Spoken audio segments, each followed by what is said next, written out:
आ रही है। तो एक्सप्लेनेशन शुरू करते हैं, और अगर वीडियो अच्छा लगे तो वीडियो को लाइक जरूर कीजिएगा और इसी तरह के वीडियोस पाने के लिए आप हमारे इस चैनल को सब्सक्राइब भी कीजिएगा, ताकि आपको इसी तरह के लेटेस्ट और फ्रेश कंटेंट मिलते रहे। तो फिल्म की शुरुआत होती है डेविड नाम के एक आदमी से, जो कि एक आदमी को ड्रग्स देने के लिए जाता है, और जब डेविड उस आदमी को ड्रग्स दे देता है तो वो आदमी डेविड को बदले में पैसे नहीं देता है, जिसके कारण उन दोनों के बीच में झड़प होने लगती है, और इसी झड़प में डेविड से गलती से गोली चल जाती है और वो आदमी मारा जाता है। लेकिन तभी यहाँ पर पुलिस आ जाती है, और पुलिस ने डेविड को उस आदमी को मारते हुए देख लिया था, और डेविड जब उन्हें देखता है तो तुरंत ही वो जंगलों की ओर भागने लगता है। पुलिस वाले भी उसका पीछा कर रहे होते हैं, जिसके बाद डेविड पुलिस स्टेशन के पास रुकता है, जहाँ पर वो विजय को पुलिस स्टेशन से फावड़ा लेकर बाहर निकलता हुआ देखता है। और आज का दिन 2 अक्टूबर 2014 का दिन है, मतलब कि आज के ही दिन सैम की बॉडी को पुलिस स्टेशन के अंदर दफनाया गया था। लेकिन ये रहस्य सिर्फ विजय को ही मालूम है, लेकिन अब हमें पता चलता है कि ये रहस्य अब डेविड को भी मालूम है। जिसके बाद डेविड दौड़ता हुआ अपने घर पहुंचता है, लेकिन उसे नहीं मालूम था कि उसके पीछे अभी भी पुलिस लगी हुई है। पुलिस वाले डेविड को अरेस्ट कर लेते हैं, जिसके बाद कहानी 7 साल आगे पहुंच जाती है, जहां पर हमें विजय की पूरी फैमिली को दिखाया जाता है। यहां पर विजय की फैमिली अभी भी उस हादसे से उभरने की कोशिश कर रही है,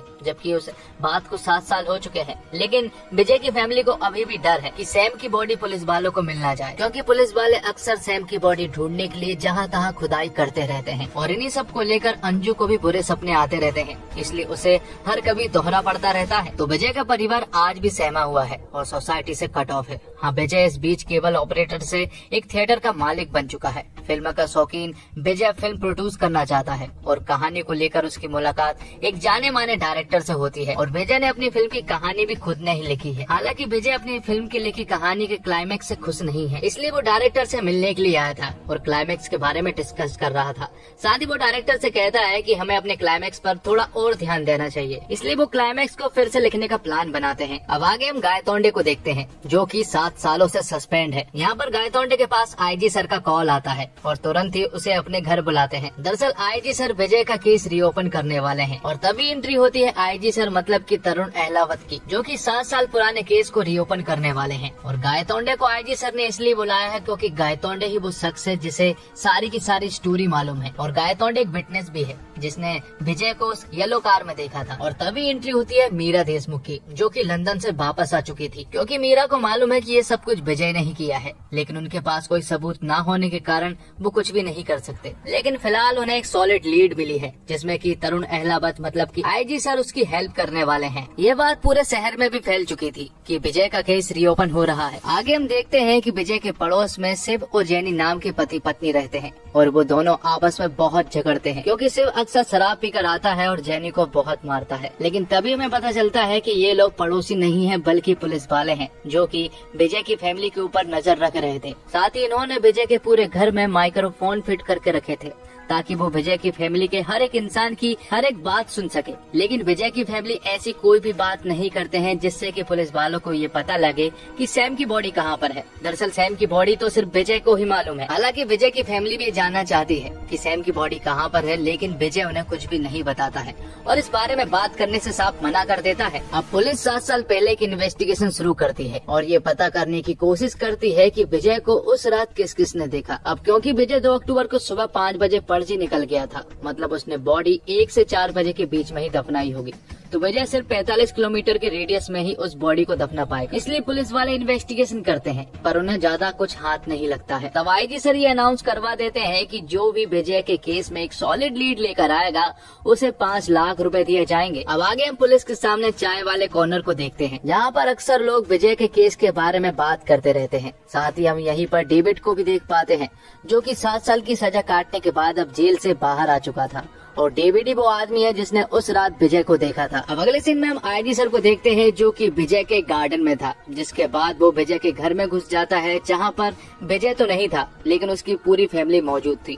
यहाँ पर विजय की फैमिली आईजी सर को देखकर काफी बुरी तरीके से डर गए थे, क्योंकि विजय की फैमिली अक्सर पुलिस वालों को देखकर डर जाया करते हैं, और कहीं न कहीं आईजी सर ने भी विजय की पूरी फैमिली के चेहरे पर ये डर देख लिया था कि विजय की फैमिली जरूर हमसे कुछ छुपा रही है। और यहाँ डेविड को जब उन 5 लाख की न्यूज और विजय के केस के बारे में पता चलता है, तो वो तुरंत ही पुलिस के पास पहुँच जाता है। यहाँ डेविड पुलिस वालों से कहता है कि उसे एग्जैक्टली मालूम है कि विजय ने उस बॉडी को कहाँ पर दफनाया है, पर पुलिस वालों को उसकी बातों पर बिल्कुल भी विश्वास नहीं हो रहा था। पर डेविड जब उन्हें अपने बारे में बताता है कि 2 अक्टूबर को उसके हाथ एक गलती से खून हो गया था और जब वो पुलिस से भाग रहा था तब उसने विजय को 3 बजे के आसपास उस बॉडी को दफनाते हुए देखा था।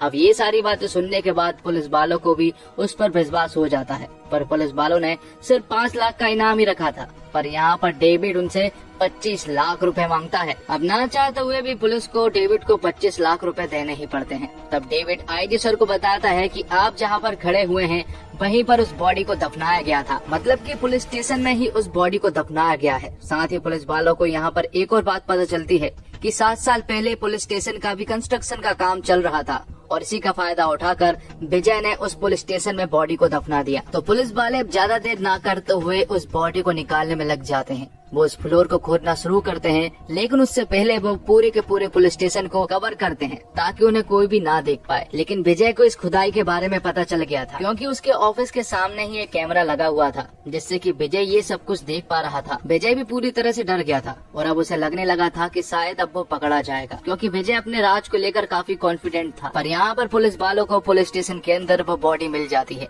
अब क्योंकि 7 साल हो चुके थे, इसलिए उस बॉडी के स्केलेटन ही उन्हें मिल पाते हैं और पुलिस वालों को कोर्ट से 8 घंटे के पूछताछ के लिए ऑर्डर भी मिलते हैं, जिसके अगले ही दिन वो लोग विजय की पूरी फैमिली से पूछताछ करने में लग जाते हैं, जहां पर आईजी सर और मीरा देशमुख दोनों ही मौजूद थे। आईजी सर यहां पर विजय को सारी बातें बताते हैं कि उस रात डेविड नाम के एक आदमी ने तुम्हें वहां पर देखा था, लेकिन यहाँ पर विजय साफ मना कर देता है। वो कहता है कि उसने या तो किसी और को देखा होगा या फिर वो आदमी झूठ बोल रहा है। आईजी सर यहाँ पर काफी सारे सवाल पूछते हैं, लेकिन विजय अपने बयान पर अड़ा हुआ था। अब क्योंकि विजय नहीं मान रहा था, इसलिए आईजी सर दूसरी तरह की तरकीब अपनाते हैं और वो लोग विजय की पूरी फैमिली को एक दूसरे कमरे में ले जाकर मारने लगते हैं। अब गायतोंडे विजय की फैमिली को मारना शुरू करता है और मीरा देशमुख भी यहाँ पर बैठी हुई थी। विजय उन्हें सामने वाले रूम से देख पा रहा था और जब वो उन्हें मार रहा था तो आईजी सर से वो उन्हें रोकने को कहता है, लेकिन आईजी सर यहाँ पर कुछ भी नहीं बोलते हैं, क्योंकि उन्हें मालूम है कि विजय का किस तरह से मुंह खुल सकता है और आखिर में आईजी सर की ही जीत होती है, क्योंकि विजय कह देता है कि वो सब कुछ बताने के लिए तैयार हो गया है। तब विजय का कन्फेशन रिकॉर्ड किया जाता है, जिसमें कि विजय उन्हें बताता है कि 2 अक्टूबर की रात को वो अपने ऑफिस में था, जहां पर वो शराब पी रहा था और शराब पीने के बाद जब वो अपने घर गया तो घर पर उसने देखा कि उसके घर का दरवाजा खुला हुआ है और जब वो अंदर घुसता है तो उसके ऊपर अचानक से किसी आदमी ने अटैक कर दिया। तब हमारे बीच झड़प होती है और इसी झड़प में एक सरिये से उसके सर पर वार हो गया, जिससे कि उसकी मौत हो गई। जिसके बाद वो बताता है कि जब उसने उस आदमी को मार दिया था तो उसने उसकी बॉडी को चुपचाप ही पुलिस स्टेशन में दफना दिया, जिसके बारे में उसकी फैमिली को भी कुछ नहीं मालूम है। अब क्योंकि विजय पकड़ा गया था, इसलिए उसने सारा का सारा इल्जाम अपने ऊपर ले लिया ताकि उसकी फैमिली बची रहे। कन्फेशन के बाद विजय अपने घर जाता है, जहाँ पर विजय की फैमिली पूरी तरह से दुखी थी, क्योंकि उनका इल्जाम विजय ने अपने सर ले लिया था। अब अगले ही दिन विजय को कोर्ट ले जाया जाता है, जहाँ पर आज पुलिस वालों को विजय की पूरी तरह से जुडिशियल कस्टडी मिलने वाली थी, इसलिए गायतोंडे विजय को अपने घर से ले जाकर कोर्ट ले जाने लगता है। और यहाँ पर आईजी सर खुश हो रहे होते हैं, क्योंकि उन्हें ऐसा लग रहा था कि उन्होंने विजय के इस केस को सॉल्व कर दिया है। यहीं पर मीरा देशमुख भी मौजूद थी और तभी यहाँ पर एक आदमी आता है जो कि आईजी सर से विजय के बारे में कुछ इम्पोर्टेंट बात करना चाह रहा था, और ये आदमी कोई और नहीं बल्कि विजय की फिल्म का डायरेक्टर होता है, जो कि उन लोगों से कहता है कि शायद विजय को पहचानने में मुझे बहुत बड़ी भूल हो गई है। वो बताता है कि उसकी मुलाकात विजय से 2016 में हुई थी, जहाँ पर वो एक फिल्म बनाने के बारे में मुझसे बात कर रहा था। उसने कहा था कि वो इस फिल्म को प्रोड्यूस करेगा, साथ ही इस फिल्म की स्टोरी भी लिखेगा। तब उन्होंने तय किया कि इस फिल्म की स्टोरी वो दोनों मिलकर लिखेंगे। फिल्म की स्टोरी ऑलमोस्ट कंप्लीट थी, लेकिन वो क्लाइमैक्स में जाकर अटक जाते हैं। सबसे पहले तो डायरेक्टर आईजी और मीरा को उनकी लिखी हुई स्टोरी सुनाता है, और दरअसल वो स्टोरी विजय की एक बायोपिक है। उन्होंने सैम के साथ जो भी किया और इस केस में जो कुछ भी हुआ वो सब कुछ विजय ने उस स्टोरी में लिखा था। और अब क्योंकि विजय को इस स्टोरी के कॉपीराइट का डर था, इसलिए उसने एक पुस्तक भी पब्लिश करवा दी थी, और डायरेक्टर उन्हें यही बातें बताने आया था कि वो बुक मेरे नाम से पब्लिश हुई है। अब आगे यहाँ पर डायरेक्टर कुछ बता पाता तभी गायतोंडे का आईजी सर के पास कॉल आता है, और यहाँ पर उन्हें पता चलता है कि कोर्ट में बाजी पलट चुकी है। दरअसल जब कोर्ट में कन्फेशन चलाया जा रहा था और जब विजय से पूछा जाता कि क्या ये सच है, तो विजय ने साफ मना कर दिया था। विजय ने कोर्ट में बताया कि पुलिस वालों ने जोर जबरदस्ती करके ये कन्फेशन उससे रिकॉर्ड करवाया है। साथ ही विजय की वकील जज साहब से कहती है कि पुलिस वालों की ये सोची समझी चाल है, क्योंकि जो कुछ भी कन्फेस करवाया गया है वो सब कुछ एक नॉवल से उठाया गया है। और उसे पढ़ने के बाद जज साहब को भी विश्वास हो जाता है कि ये सब कुछ पुलिस वालों की सोची समझी चाल है। अब डायरेक्टर उन्हें क्लाइमैक्स के बारे में बताता है। वो उनसे कहता है कि पिक्चर की स्क्रिप्ट खत्म हो जाने के बाद विजय फिर से उसके घर आया था, जहाँ पर आने के बाद उसने कहा था कि उसे क्लाइमैक्स की स्टोरी थोड़ी सी पसंद नहीं आ रही है। उसने डायरेक्टर से कहा था कि अगर मान लो कि पुलिस वालों को उसकी बॉडी मिल जाती है तो आगे वो क्या करेंगे। अब आगे डायरेक्टर कुछ बताता है। इससे पहले गायतोंडे का फिर से आईजी सर के पास कॉल आता है और यहाँ पर बाजी पूरी तरह से पलट चुकी थी, क्योंकि कोर्ट में जो डीएनए सैंपल्स मिले हैं वो सैंपल समीर देशमुख की बॉडी से मैच नहीं कर रहे थे, जिससे कि ये साबित होता है कि पुलिस स्टेशन में जो बॉडी मिली है वो समीर देशमुख की नहीं बल्कि किसी और की है। तो आईजी सर उस डायरेक्टर से अब ये जानना चाह रहे थे कि आखिर उस फिल्म का क्लाइमैक्स क्या था। तो डायरेक्टर उसे बताते हैं कि हीरो को मालूम था कि पुलिस वालों को उसकी बॉडी मिल जाएगी, इसलिए हीरो ने पहले से ही इन सब का इंतजाम करके रखा था। तो विजय ने समीर की बॉडी को पुलिस स्टेशन के नीचे दफनाया जरूर था, पर तब से ही वो समीर जितनी हाइट और उसकी एज जितनी डेड बॉडी को ढूंढ रहा था। तब विजय की मुलाकात एक आदमी से हुई थी जो कि चर्च में काम करता है और उसी के बाजू में लोगों को दफनाया भी जाता है, और वहीं पर विजय की ये तलाश खत्म हुई थी। विजय ने उस चर्च वाले आदमी की पैसों से मदद की, जिसके बदले में उसने उस लड़के के स्केलेटन विजय को दे दिए। अब ये स्केलेटन सिर्फ बदलने थे और जहाँ पर डीएनए के स्केलेटन की रिपोर्ट चेक किए जाते हैं वो दिन में किए जाते हैं। तो विजय मौके का फायदा उठाकर समीर देशमुख के स्केलेटन को बदल देता है और समीर देशमुख के स्केलेटन को वो डिस्ट्रॉय भी कर देता है। तो विजय के खिलाफ अब कोई भी सबूत नहीं थे, इसलिए कोर्ट विजय को बाइज्जत बरी कर देती है और एक बार फिर से विजय की जीत होती है। तो दोस्तों, बॉलीवुड के लिए मुनाफे के लिहाज से यह साल उतना बेहतरीन नहीं रहा। इक्का दुक्का फिल्मों को अगर छोड़ दिया जाए तो ज्यादातर फिल्में बिग बजट और बड़ी स्टार कास्ट के बावजूद बॉक्स ऑफिस पर कोई खास असर नहीं कर पाई है। लेकिन वो कहते हैं ना, अंत भला तो सब भला। गुजरते इस साल में शायद दृश्यम 2 कोई कमाल कर दे। हालांकि क्रिटिक्स की ओर से तो इस फिल्म के लिए काफी बढ़िया रिव्यूज आ रहे हैं और दृश्यम को पसंद करने वालों को इस मूवी से काफी उम्मीदें हैं। ऐसे में बिना ज्यादा दिमाग लगाए जो इस सीक्वल को देखना जाएंगे उनको इस मूवी में वाकई एक सच्ची थ्रिलर मूवी जैसा आनंद आने वाला है। लेकिन जो किसी ने लेखक और डायरेक्टर के बिछाए जाल में कमियां ढूंढने की कोशिश की तो ये मूवी आपको कमजोर लग सकती है, और मेरे हिसाब से तो ऐसे कम ही लोग होंगे। दर्शकों को तो ये मूवी बहुत ज्यादा पसंद आ रही है और किसी सफल फिल्म का सीक्वल बनाना आसान नहीं, बहुत कठिन और चुनौतीपूर्ण काम माना जाता है। जब एक सफल ब्रांड को आगे ले जाना होता है तब पता होता है कि दर्शक पहले फिल्म के पात्रों से परिचित है, वह अपने दिमाग में कुछ खास बात रखकर सीक्वल देखने आते हैं। सबसे बड़ी समस्या यह होती है कि सीक्वल के समय पात्रों को सीमित दायरे में ही रखना होता है। पहली फिल्म में जो कैरेक्टर्स रहे हैं उससे अलग नहीं जा सकते। इस दायरे को रखकर कुछ नया लिखना काफी कठिन होता है। यही वजह है कि फिल्म के निर्देशक ने कई सालों तक दृश्यम फिल्म के सीक्वल बनाने के आइडिया का विरोध किया था। बस स्क्रिप्ट के इंतजार में थे जो पहली फिल्म के साथ न्याय कर सके।